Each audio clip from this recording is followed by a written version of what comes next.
Every 40 seconds, someone in the United States has a stroke. Every single 40 seconds.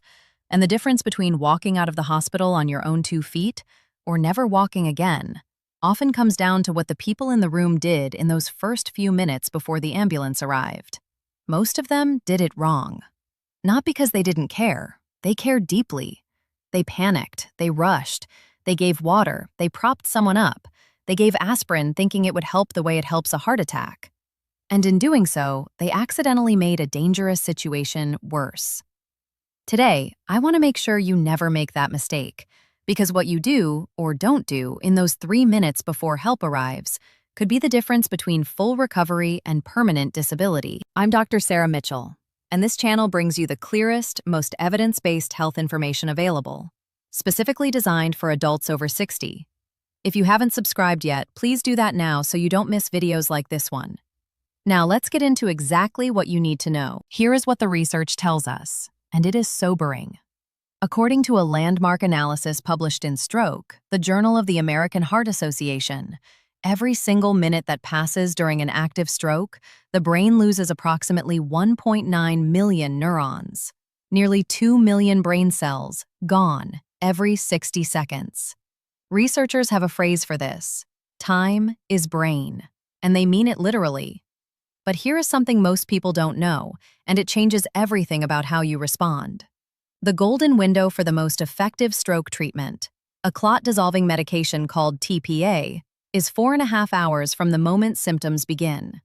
Not from when the ambulance arrives, from when symptoms first start.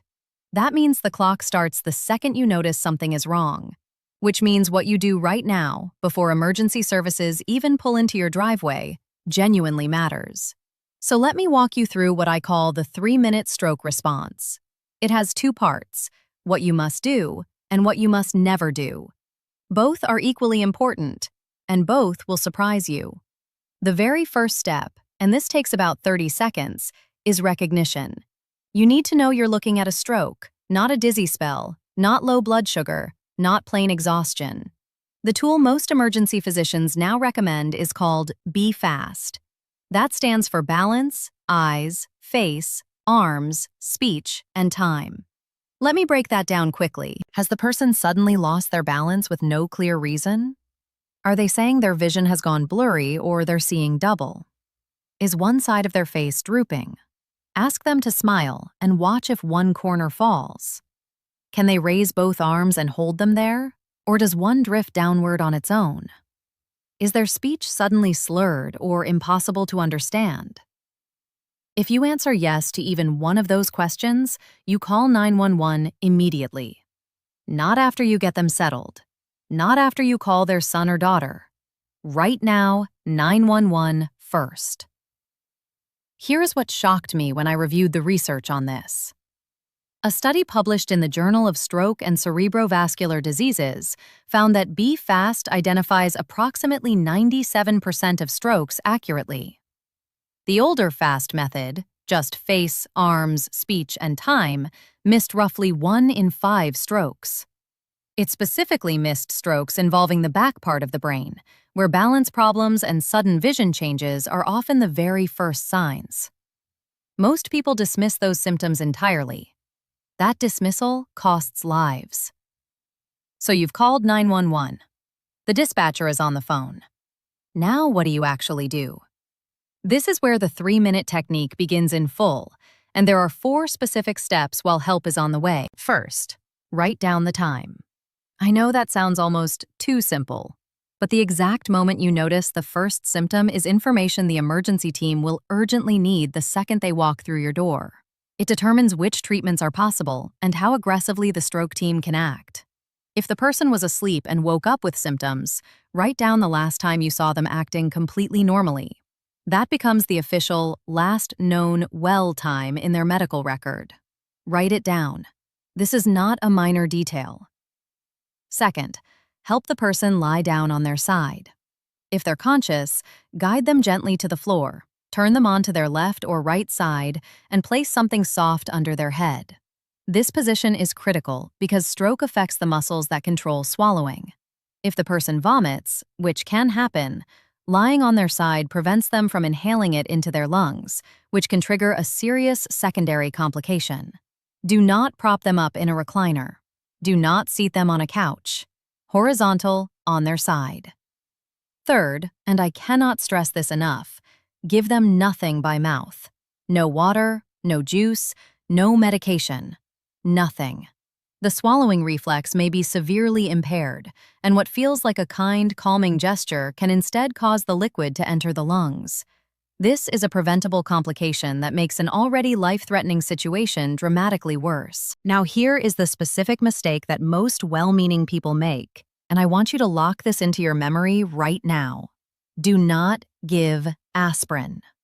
For a heart attack, aspirin is often life-saving because it helps interrupt clot formation. So people assume the same logic applies to stroke. It does not. Strokes come in two distinct types.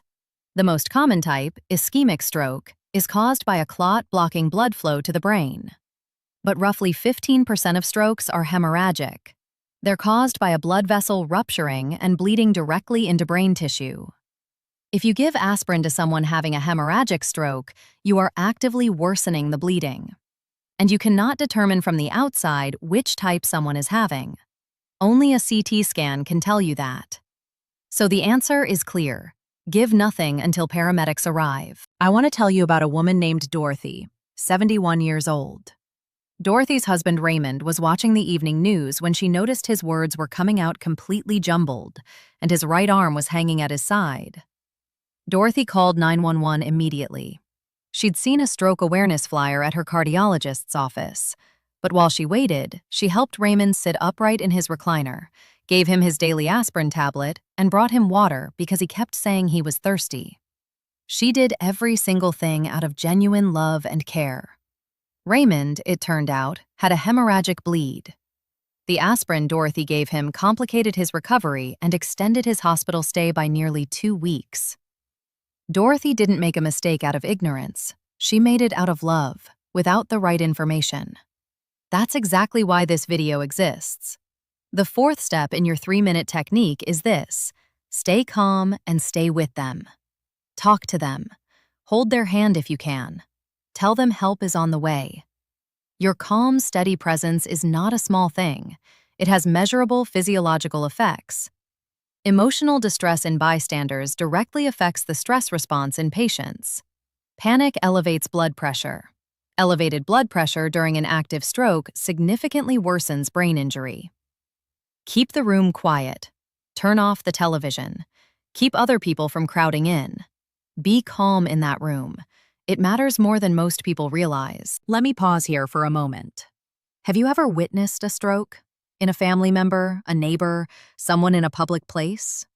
Comment below and tell me what happened. Sharing those real experiences helps the entire community prepare.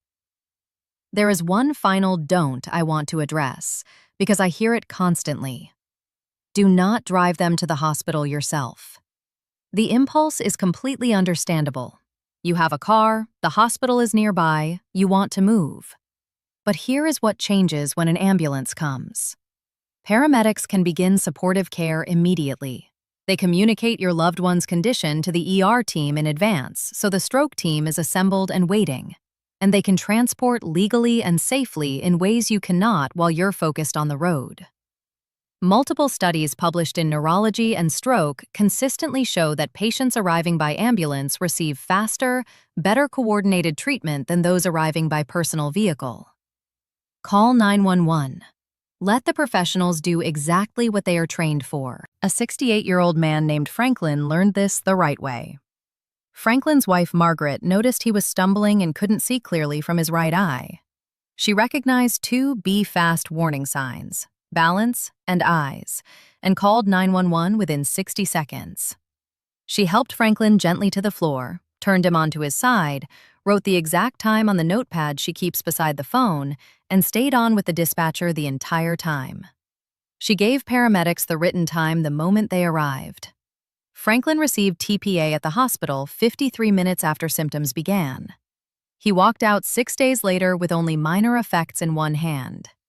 His neurologist told Margaret that her response was clinically textbook. Franklin is back to gardening and back to his grandchildren. Here is your complete 3-minute stroke response to write down right now. When you see any Be Fast warning sign, call 911 immediately. While you're on with the dispatcher, write down the exact time symptoms were first noticed. Help the person lie on their side on the floor with something soft under their head. Give them absolutely nothing by mouth. No water, no aspirin, no medication whatsoever. Stay calm, stay close, and keep the environment quiet. Do not drive them to the hospital yourself. When paramedics arrive, hand them the written time first. That is your entire protocol. After this video, take a photo of that list or write it on a notepad and put it somewhere visible in your home. A refrigerator magnet works perfectly. In a crisis, your memory under stress is not reliable. Having it written down in plain sight could save someone's life. Now I want to hear from you.